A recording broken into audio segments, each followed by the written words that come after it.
예, 마태복음을 딱 펼치면 족보가 쭉 나오는데 우리가 아는 이름도 있지만 익숙치 않은 이름도 많아서 아유, 야 이게 뭘까? 또 왜 이렇게 사람 이름을 적어놨나 그렇게 생각을 하게 됩니다. 구약 성경을 잘 아시는 분들은 이 마태복음의 족보를 읽으면 그 한 사람 한 사람마다 하나님과의 관계라든지 그분의 일생이라든지 그런 교훈들이 쭉 떠오르게 될 것입니다.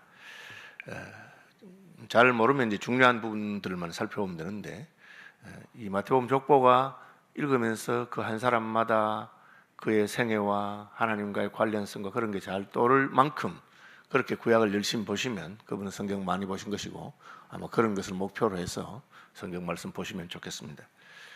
예수님의 족보에 중요한 인물들이 몇 명 있습니다. 첫째는 아브라함이죠. 아브라함과 다윗의 자손. 그래서 족보의 시작을 아브라함으로 했으니까 아브라함이 시조죠.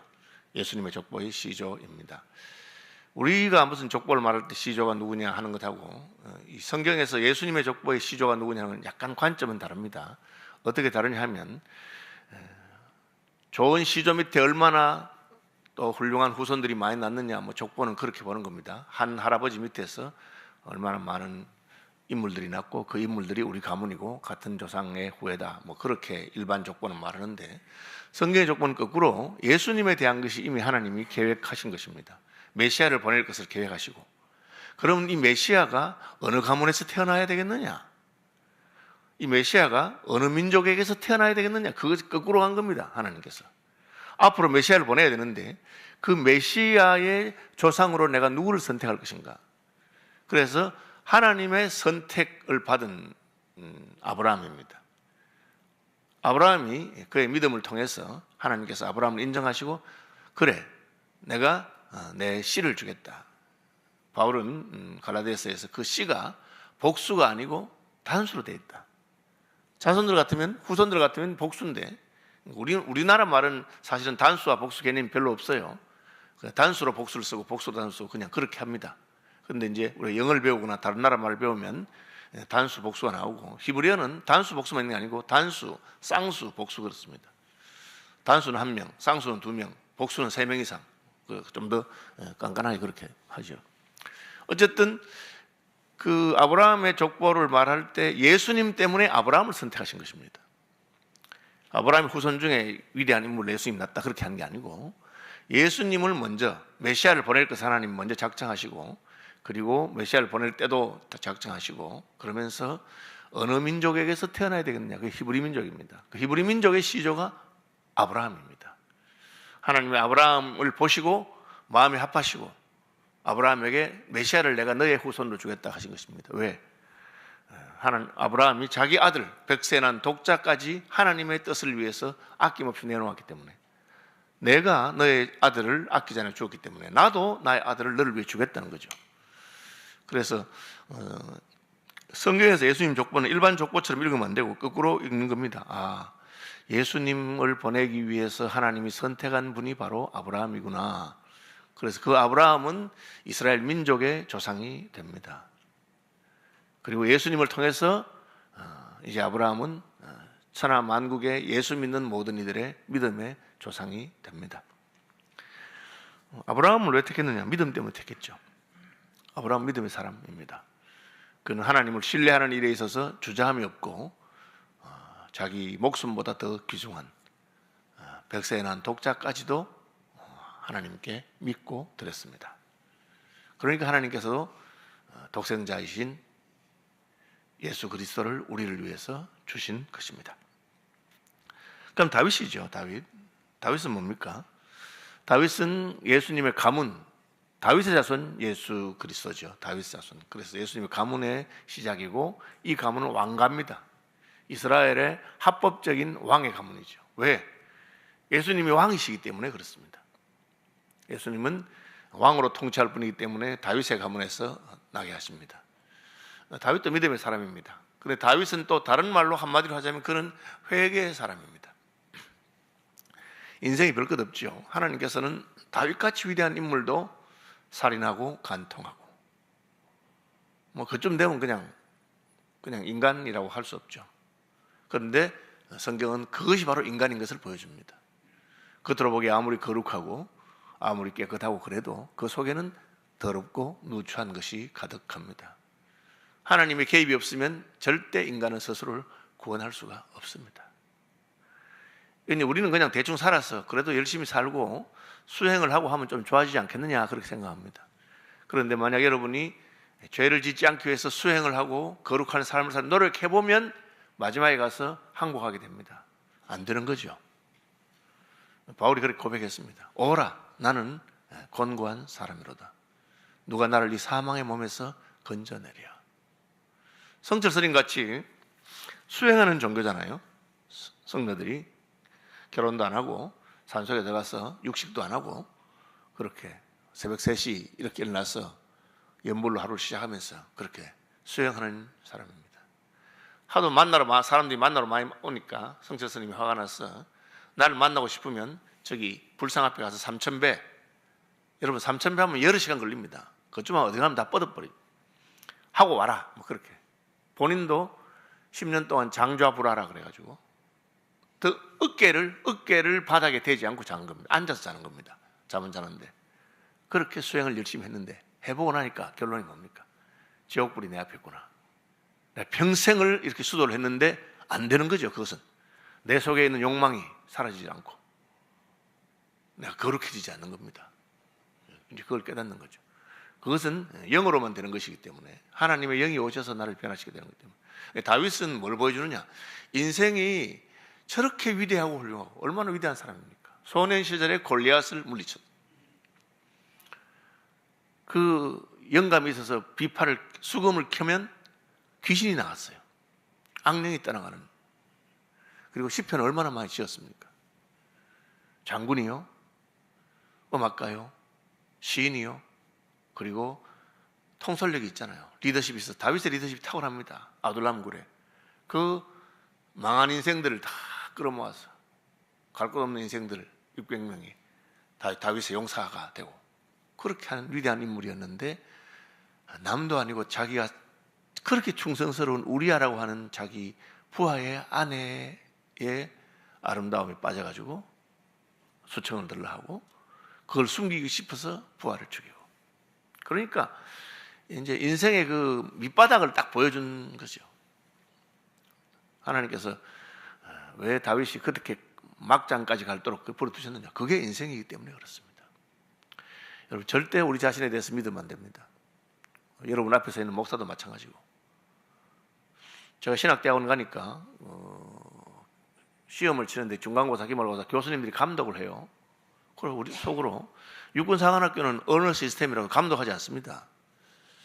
장교가 되고자 하는 자가 컨닝해야 되겠느냐? 너희들 알았어. 컨닝하지 말고 시험 쳐라. 너 끼리면 쳐라. 그렇게 하는 거예요. 근데 신학대학원에서는 감독을 하니까 우리가 뭐 사관생도 못하나? 이렇게 기분 나쁜 분들도 있었어요. 교수님 답은 그게 아니고 우리는 인간을 믿지 않습니다. 인간은 언제든지 유혹에 빠질 수 있는 존재입니다. 감독이 있으면 컨닝 안 할 사람이 감독이 없으면 컨닝할 수가 있다는 거죠. 그러니까 시험에 빠질 환경에 처하지 않는 것이 좋습니다. 죄인의 길에 앉지 아니하는 게 좋습니다. 그냥 한 번만 해보겠다고 하면 그게 넘어갑니다. 대표적인 것이 마약 같은 겁니다. 도박, 마약, 포르노 이런 것은 아주 강력하기 때문에 괜히 한 번 해보면 넘어갑니다. 안 하는 게 좋습니다. 왜? 나는 넘어질 가능성이 많은 사람이라는 것을 알아야 되기 때문에. 다윗은 그걸 보여준 사람입니다. 그런데 왜 예수님의 조상입니까? 회개했거든요. 회개. 다윗은 회개가 무엇인지를 보여준 사람입니다. 그는 책망받았을 때 사울왕처럼 변명하지 않았습니다. 그는 눈물로 회개하고 시편에 보면 내 눈물이 내 침상을 띄었다. 좀 과장법이죠. 얼마나 많이 울었어. 그 물 때문에 그냥 침대가 둥둥 떤다. 그렇게 하는 표현입니다. 그래서 예수님의 조상으로 하나님이 누굴 선택했느냐? 아브라함. 하나님을 신뢰한 데 있어서 아들까지 내놓은 사람. 다윗. 허물도 많았지만 하나님 앞에서 회개하고 자기를 돌이키는 사람. 그래서 그 두 사람이 쉽게 말하면 시조와 중시조가 되는 거죠. 우리가 예수 그리스도께로 가는 길이 믿음과 회개죠. 하나님께 대한 회개와 주 예수 그리스도께 대한 믿음을 증거했다고 바울이 사도행전에서 말하고 있습니다. 그래서 우리의 그 하나님과의 관계의 출발은 어디서 합니까? 믿음과 회개에서부터 출발합니다. 참된 회개가 있고 참된 신앙이 있을 때 우리는 예수님께로 더 가까이 나아가는 겁니다. 예수님 족보는 그렇게 메시아에게로 가고 있습니다. 믿음의 사람, 회개의 사람을 통해서. 그 다음에 이제 그 이삭, 야곱이죠. 이삭은 뭐 순종의 대표적인 사람입니다. 그는 아버지가 자기를 죽이려고 해도 가만히 있습니다. 이삭은 적극적으로 뭘 했는 사람 아니거든 보시면. 그러나 그는 아주 순종하는 사람입니다. 우물 때문에 실컷 우물 파놨는데 누가 와서 우리 거라 하니까 그거 줍니다. 또 파니까 또 우리 거라 하니까 줍니다. 그리고 양보를 합니다. 그럼 결국은 몇 번 양보하고 자기 우물을 파고 그 다음에는 그 해에 곡식이 100배 넣었습니다. 이것은 하나님의 복. 온유한 자가 땅을 차지한다고 하는 그는 다투거나 싸우지 않습니다. 그냥 아버지가 자기를 죽이려고 해도 그냥 가만히 있습니다. 예수님의 가르침이 따르자면 오른뺨을 때리는 자에게 왼뺨도 내는 그런 사람입니다. 그래서 이삭은 족장의 반열에 들죠.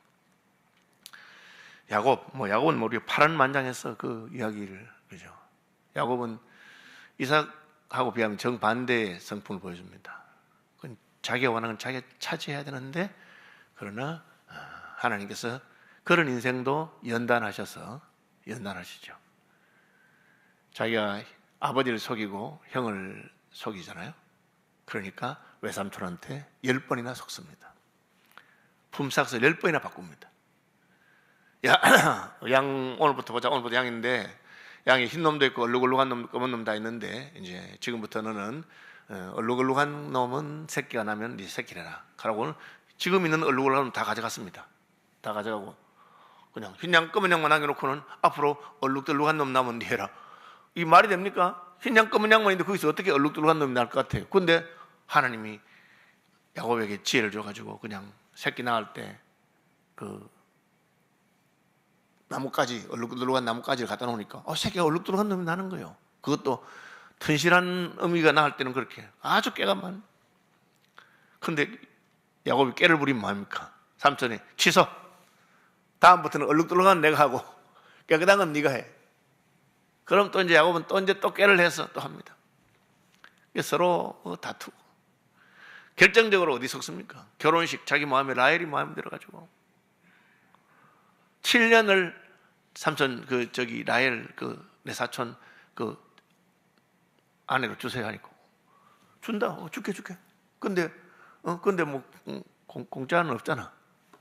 그러니까 네가 7년 동안 나한테 양 받고 이런 거 때려치우고 품삯을 다 나한테 공짜로 일하면 준다. 7년 실컷 일해가지고 첫날 밤 딱 했는데 자기가 좋아하던 라헬이 아니고 언니 레아를 딱 넣어주는 거야.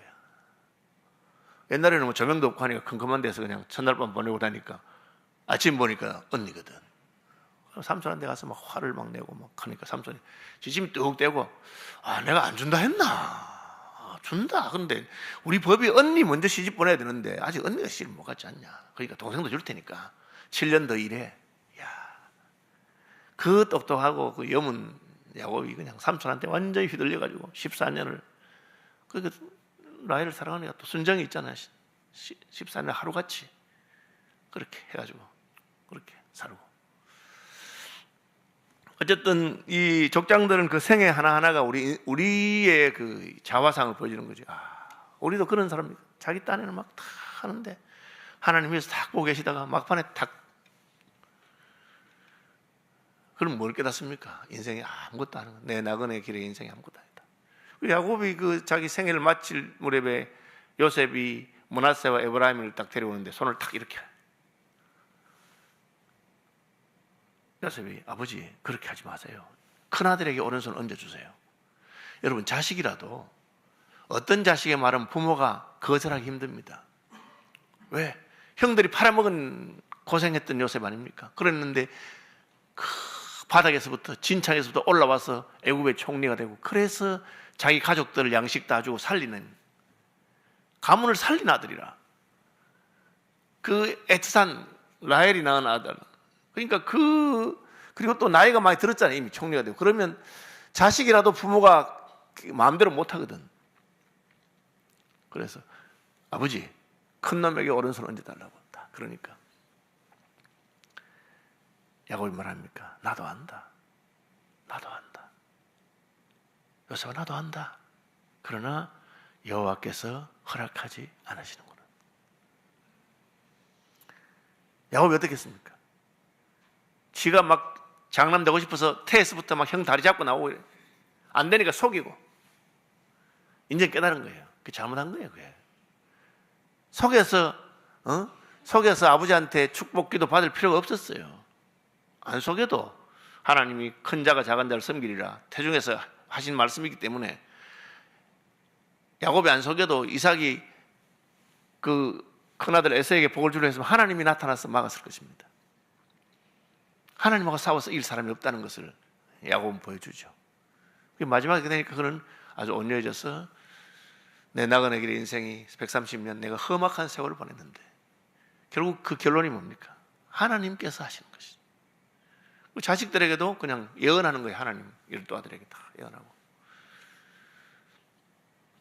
적장이죠. 이제 아브라함, 이삭, 다윗 족장이고, 그 다음에 아브라함, 이삭, 야곱 족장이고, 그 다음에 다윗, 그 정도 중요하고요. 그 다음에는 이제 그 유다가 중요한데, 유다는 다말에게서 며느리잖아요. 그렇죠. 그래서 이런 좀 감추고 싶은 이야기를 성경에서 기록해놨을까? 장세히 보면 여기는 한 줄로 되어 있지만 아주 자세하게 다말이 어떻게 했는지. 그 다말 가문의 그 엘이죠. 엘에게 시집 갔는데 남편이 죽었어요. 그러니까 형사 취소라 그래서 자식이 없이 죽으면 시동생들이 형수를 아내로 취해서 대를 이어줘야 되는 이상한 건데 이스라엘은 그게 있습니다. 왜? 메시아의 가문이기 때문에 대가 끊기면 안 되거든요. 누구의 집안에서 메시아가 태어날지 모르기 때문에 가문의 대를 끊지 않도록. 그러니까 며느리가 결혼했는데 남편이 죽었으니까 우리 식으로 하면 남편 잡아먹은 여자라 할 수 있는데 아무 소리 하지 않고 둘째를 그죠? 원한을 주는데 이 원한은 형수하고 잠은 자는데 씨를 자기가 빌려주기 싫은 거야. 씨바지 노릇하기 싫은 거예요. 그래서 아주 노골적인 얘기가 나옵니다. 관계는 하고 사정은 밖에다 했다. 일종의 피임을 한 거죠. 하나님께서 진노하셔서 죽여버렸습니다. 이놈이 그게 무슨 부부관계의 애정전선의 무슨 문제라고 생각하는가. 그게 아니고 하나님께서 지금 메시아의 대를 이어가는 가문과 관련된 그런 방법이거든요. 그러니까 이제 동생도 죽을까 싶어가지고 큰아들 죽고 둘째 죽었으니까 셋째 죽을까 싶어 유다가 그냥 며느리한테 셋째는 안 주는 거야. 그러니까 며느리가 제가 아직 자손이 없는데 도련님 언제 줍니까? 이러니까 어리잖아 얘가 좀 기다려. 그렇게 버티는데 여러분 아시는 대로 며느리가 속이죠. 시아버지 속여서 시아버지하고 동침하고 배가 불러서 간통했다니까 이 아버지는 이 사람이다 보니까 유다의 자기. 예, 죄송합니다. 이 인물이 많네. 다는 못하겠는데 어쨌든 하나님의 개입이 있는 것이고 유다에 대해서 저희 옛날에 홍승환 목사님께서 유다가 왜 메시아의 그 조상이 됐는가 하는 것은 들었는데 나중에 기회 있으면 하겠습니다. 넘어가고 오늘 제일 중요한 거 하나 더 해야 되기 때문에 다말이나 라합이나 이런 여자들 이야기 나옵니다. 그죠? 다말은 그런 여자고요. 라합은 이방인이고, 그죠? 그래도 하나님께서 다 쓰시는 것을 볼 수가 있습니다. 이 말은 우리가 자격이 있어서 무슨 우리 가문이 좋아서 하나님 쓰신다는 건 아니는 거죠. 마지막에 하나 해야 될 사람 요셉입니다. 요셉 16절 야곱은 마리아의 남편 요셉을 낳았으니 마리아에게서 그리스도라 칭하는 예수가 나십니다. 그럼 족보 이상하잖아 지금. 쭉 가다가 요셉은 예수를 낳고 해야 되는데 그게 아니고 마리아의 남편을 낳았다. 낳기는 요셉을 낳은 건데 왜 마리아의 남편을 했느냐. 그러면서 예수가 마리아에게서 나셨거든요. 그러면 이 예수님은 지금 이 족보에 다윗 족보에 맞느냐, 아니면 족보가 틀리느냐, 뭐 그런 말을 할 수 있죠. 제가 보니까 제가 2년 전에 이 설교를 한번 했어요. 주일 예배 시간에. 제가 이제 그때 설교를 또 틀어보고 이제 뭐 어떻게 했는가 한번 살펴보니까 이제 이 족보에 들어가는 방법이 두 가지가 있어요. 혈통이 족보에 들어간 거죠. 혈통 말고 족보에 들어가는 방법 두 가지 있어요. 뭡니까? 내가 후손이 아닌데 족보에 들어가는 방법 두 가지 있어요. 하나는 결혼입니다. 그죠? 마리아는 요셉의 아내이기 때문에 마리아의 남편 요셉을 얼라고 했잖아요. 다말에게서, 그죠? 라합에게서 결혼하면 이방인도 그 족보에 들어가는 거예요. 여자는 남자와 결혼하면 남자의 족보에 들어가죠. 자식은 입양하면 족보에 들어갑니다. 입양하는 것이죠. 따지자면 요셉은 예수님을 입양했습니다. 자기 아들이 아니잖아요. 물론 자기가 결혼할 여자의 아들이긴 하지만 입양하죠. 그래서 이 족보가 이어집니다. 요셉이 굉장한 믿음의 사람입니다. 하나님의 설계에 순종한 것이죠. 뭐 시간이 됐으니까 이 정도.